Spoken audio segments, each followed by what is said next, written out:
Japan has welcomed its new emperor on Wednesday, officially launching the new imperial era of Reiwa.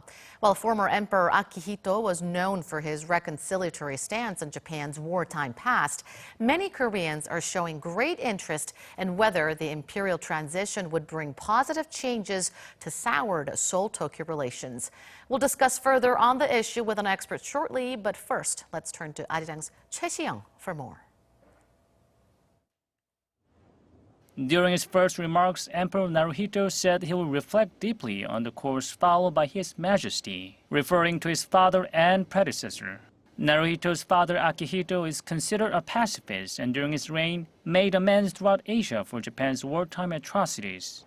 Some observers think that should Emperor Naruhito follow in his father's footsteps, South Korea and Japan relations could improve. The new emperor's global outlook is another fact that makes observers think the all-time low in relations between Seoul and Tokyo could be headed for recovery. Naruhito was educated at Oxford University while his wife Masako graduated from Harvard and served Japan as a diplomat. Some experts say South Korea should pay attention to the current festive mood in Japan, which will last until November when the celebration for the new emperor officially ends. Many heads of state are taking part in the celebration ceremony in October. South Korea could use this festive mood as an opportunity for possible summits between the two countries to thaw icy relations. In this respect, the enthronement is a chance to mend ties.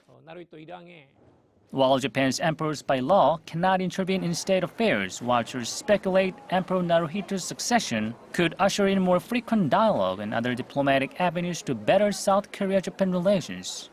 Choi, Arirang News.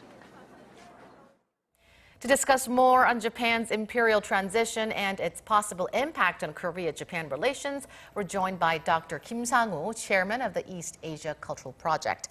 Good to have you back. Good to be here.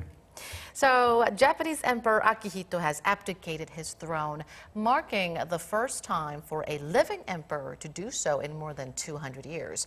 Now, although Japanese Prime Minister and not the emperor holds much of the political power, what significance does this imperial transition hold?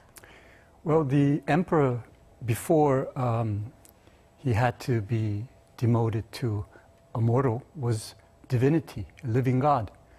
This was until the end of the Second World War. The transition is entering a new age, ending an era and entering a new era. For Japanese people, this is like a change of history, in a sense.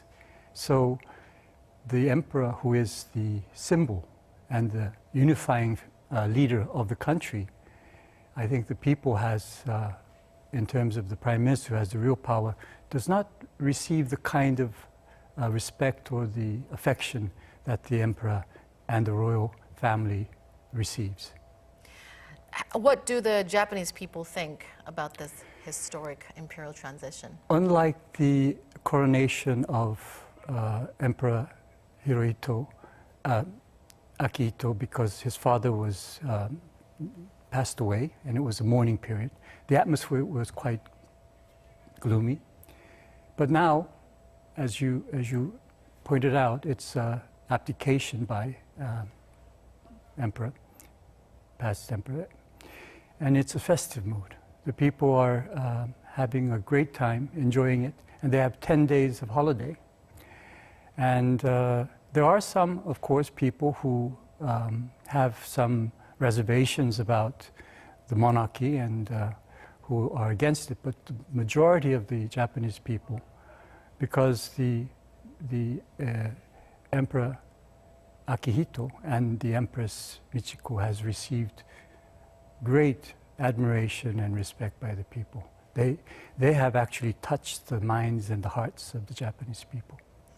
So in general, the Japanese people are showing great love and support to this imperial transition.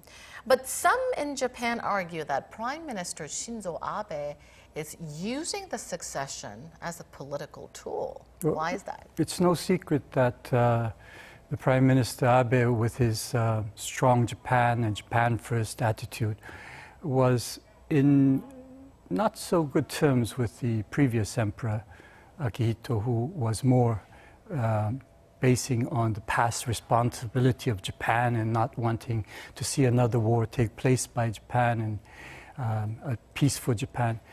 So I think Abe is trying to use this change of emperors to have a better position with the new incoming Emperor Norihito.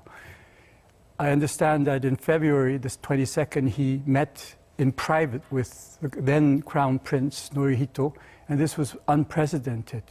A standing Prime Minister meeting the Crown Prince. Meeting the Emperor on an irregular basis is common, but not meeting the Crown Prince.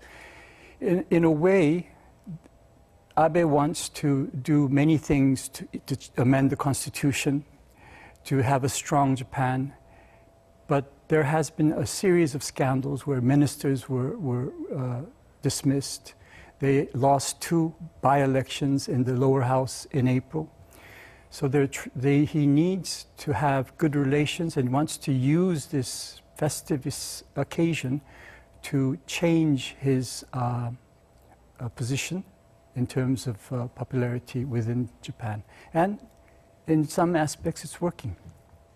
Now, you've mentioned that former Emperor Akihito maintained a reconciliatory stance with regards to the continuing diplomatic feud between Korea and Japan. Could you give us some examples?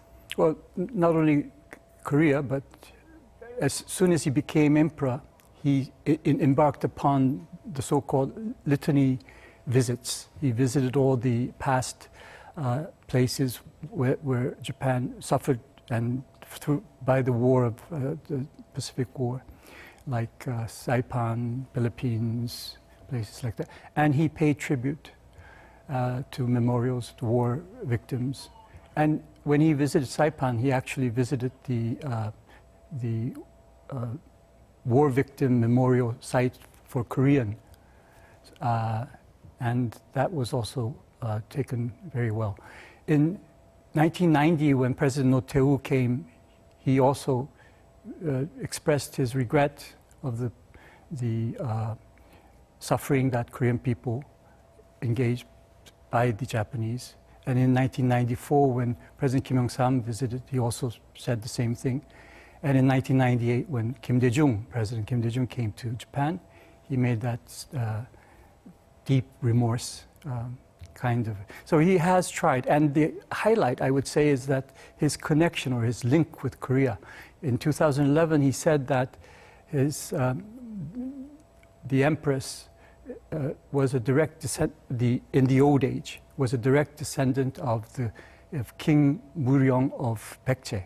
So he said that he felt this connection with Korea.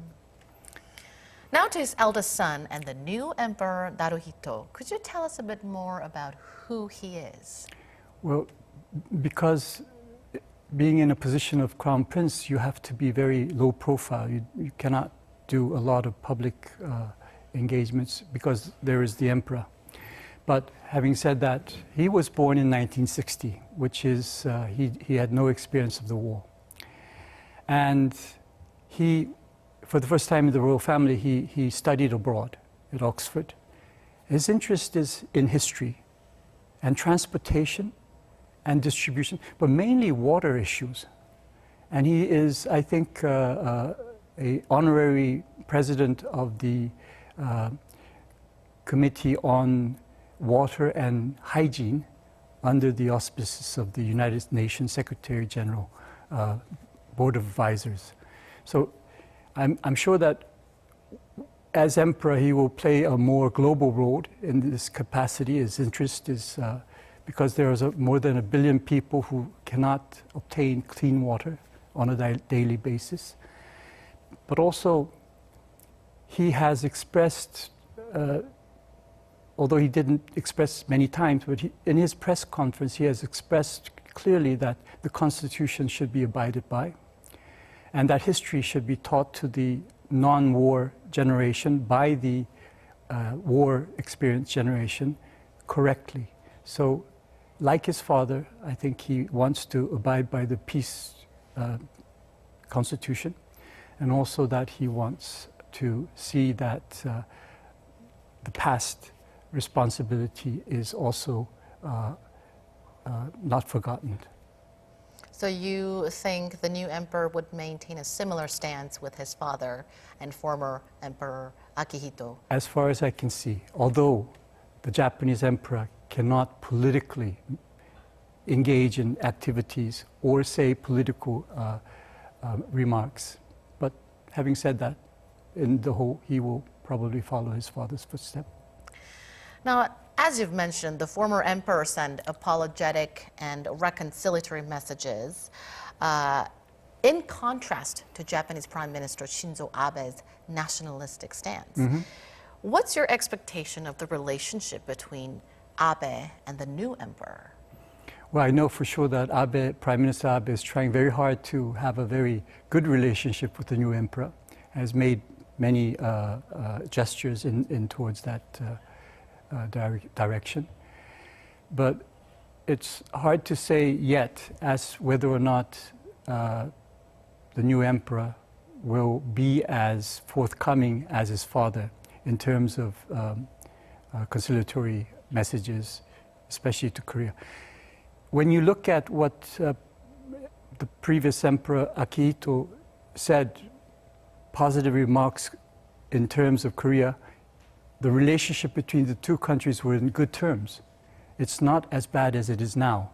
And there are very negative sentiments, public sentiments within Japan as well, not just in Korea. So it will be very hard for the new emperor to actually engage in these remarks when the mood and the atmosphere is not created. So we do need to try to improve the relationship as soon as possible. U.S. President Trump sent a message to former Emperor Akihito, thanking him and also expressing hope that the current U.S.-Japan partnership will continue. How do you interpret his message? Well, this is something that has a lot to do with the personal chemistry and relationship between Prime Minister Abe and President Trump.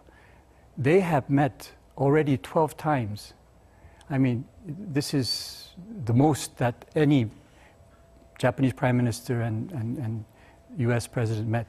And they are so closely connected. And Prime Minister Abe is making a great effort in order to maintain and enhance that relationship. When he was at the birthday party of First Lady Melanie, he invited President Trump and he asked how is the coronation compared to the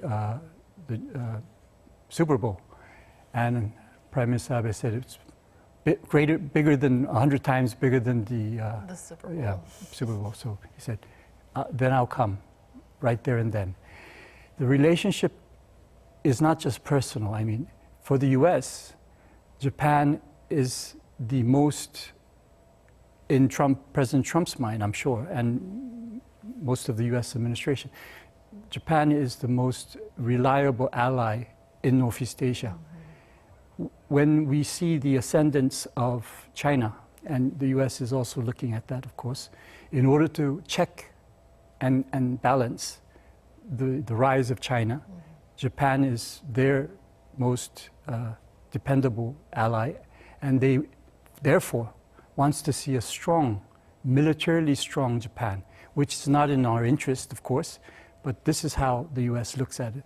That is why it is more important for Korea to be on board with that, to also be engaged in the so-called Korea-U.S.-Japan alliance, and to be able to make its position also known and be accepted. Or else we will be left out. Now, we have a pile of diplomatic feuds between Korea and Japan, starting with the issue of the surveillance aircraft to the decades-old historical issues. What moves need to be made by Korea or Japan to further repair their bilateral relations as Japan enters the new Reiwa era?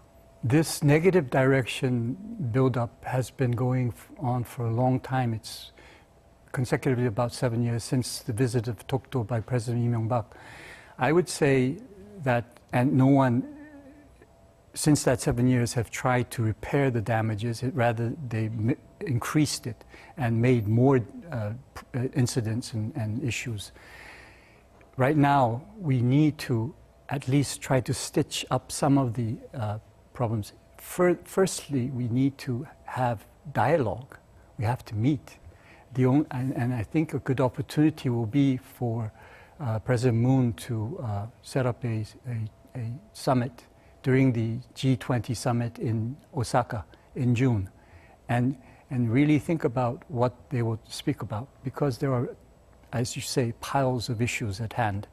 What can be something that they can together resolve rather relatively easy and quickly, and start from there, because there's a long way to go. Well, let's hope for a more constructive and future-oriented bilateral relations from this point on. Thank you for your perspectives today. Thank you for having me. And that does it for this edition of News in Depth. From all of us here at Arirang, thank you for watching, and I hope to see you right back here, same time tomorrow.